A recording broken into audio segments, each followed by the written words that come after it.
I started drinking at the age of 13. Reason for me to drink was because my father was drinking, my elder brothers were drinking.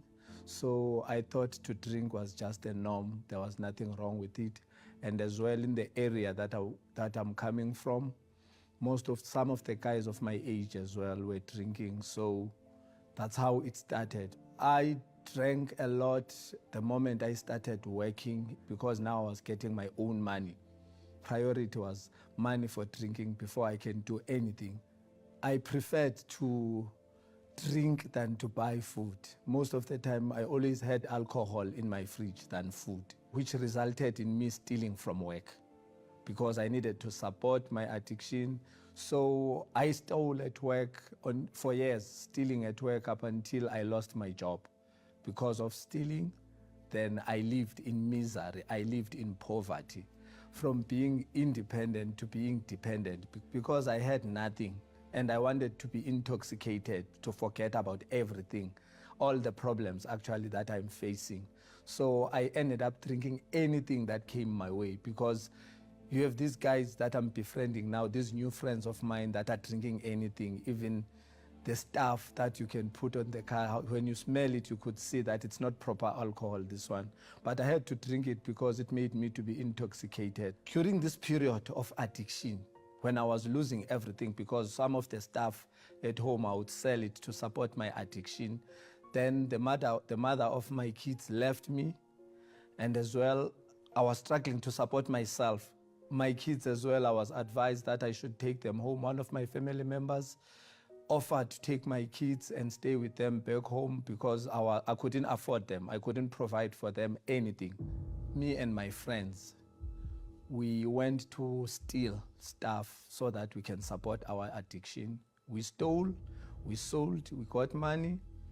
With that money, we drank. When we were drunk, we fought. During that period we were fighting, I was stabbed here on the head. So there's another incident as well. When I was driving, I went blackout. I woke up at Bara Hospital, not remembering what happened, with my tongue cut in between. As a result, I almost died because of the kind of life I lived. My life was a mess. I lived a defeated life because I lost hope. I had not hope. I had given up on everything. I didn't see any way out because I lost my car, I lost my job, my kids, the mother of my kids left me. So everything that I had, that I accumulated, I lost it. There's this long building here in town. I would look at it because of the stress I was going through. When I look at that building, I felt like if I go there, maybe to the last floor and throw myself down and kill myself, maybe the way how I feel will be better because it was too much for me. It was overwhelming. I couldn't take it anymore. I went to different places and I spoke to many different people and sacrificed to a lot of different altars because I needed help. I needed a solution to my problems, but I didn't find any help. Up until one day when I was with my friends in one of the streets around here in town, the assistant of the Universal Church came to invite me to come to church.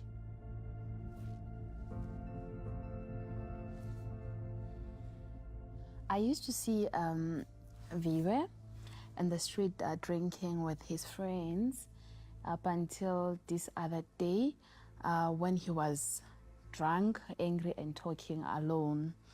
That's when I realized that there's something wrong with this guy. I did not know then that he lost his job, but I felt a need for me to invite him to the church because I knew that God can change his life because I knew his life before. Actually, I resisted accepting her invite because alcohol was my God. So I believed that what I was doing, which was to drink, was the only solution to my problem. So I didn't believe that going to church will change my situation. I just thought as long as I was drinking, I was able to forget. I thought forgetting about my problem was the solution.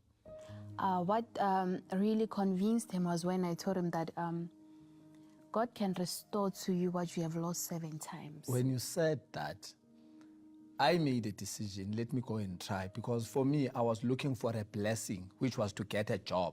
nothing else. That's the reason I accepted the invite. I attended the service.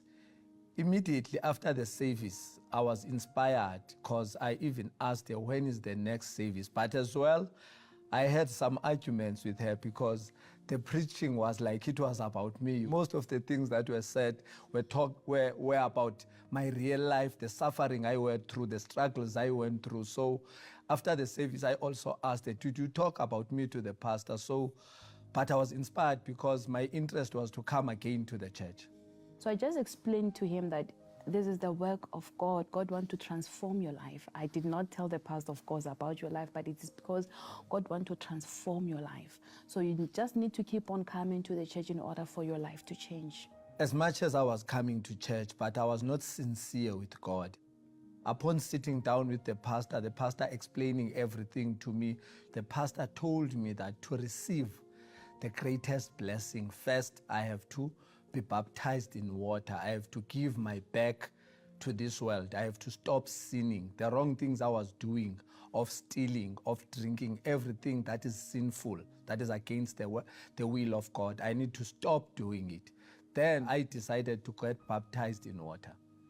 After being baptized in the water, I died to the world. I stopped the sinful life, the wrong things I was doing, of stealing, of drinking, the bad thoughts that I had, the suicidal thoughts that I have, I overcame them.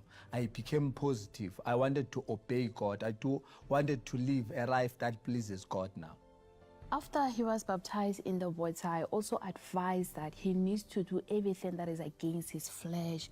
He had to make sure he sacrifices his friends, his old life, because without sacrifice, it is definitely impossible to please God. After the campaign of Israel was introduced, I went to the pastor. He told me that I have to exchange my all for God's all, because if I sacrifice my all, God is going to give me a new life.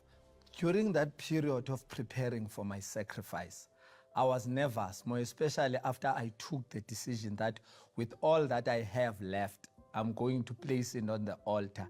Then I went to the altar, being nervous as I was.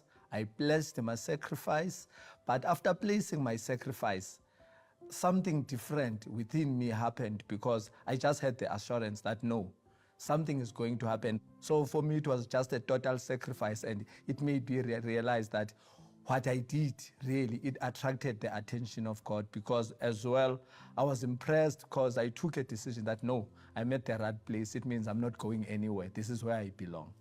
Midnight that day, I woke up to prepare myself for that Sunday, because I was determined. That's something that's happened inside of me, that this has to be the day.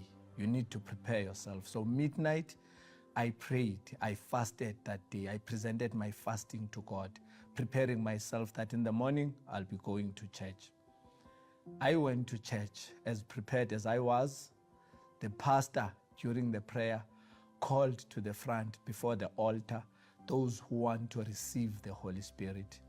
I went in front of the altar and I prayed. I was sincere. I poured out my heart to God. I told him everything, because I went as far as telling him that if today I do not receive your spirit, it means I have an expiry date in your house. One day I will leave. I will not last forever, because I don't have you in me. I do not accept to leave your house without having you inside of me. I humbled myself. I prayed. I sought him. As I was there in front of the altar, I received the Holy Spirit. The presence of God came upon me. I came to realize that the job that I was looking for is nothing compared to the Holy Spirit that came upon me in that moment. God spoke to me that I am His. He said, you are mine. You belong to me. The peace, the joy, the happiness, the assurance, it's something that was unbelievable. I went as far as making vows to Him that I will always be faithful to Him, that I will always be obedient, that He will be my priority, that I will fight with all my life to serve Him, to do everything to please Him. That's how He is to me. He's my everything. I live for Him. I was so happy.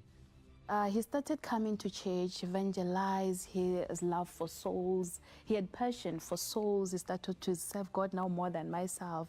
And when he came to approach, when he approached me and said he wants to know me better. Now that I've received the Holy Spirit, I saw you differently. In you, I saw a woman of my life. So I decided, you know what, let me go and express myself. Let me go approach her, because now I'm no longer the same. I'm a different person. God has transformed my life. So that's then that I decided, you know what, let me go and tell her that I have an eye for you. And I remember we engaged in chain of prayer for our love life because we both had like a different backgrounds.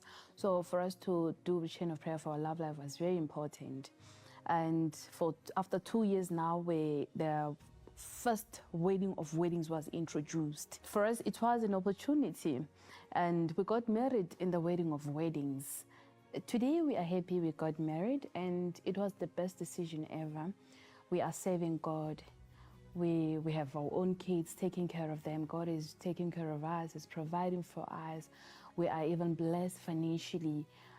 We are really blessed, and we're an inspiration also to our family members. We have family members also that have joined us, friends that because they knew who he was before and the man that he is today. So I thank God honestly for blessing me with this man, and our life is completely blessed.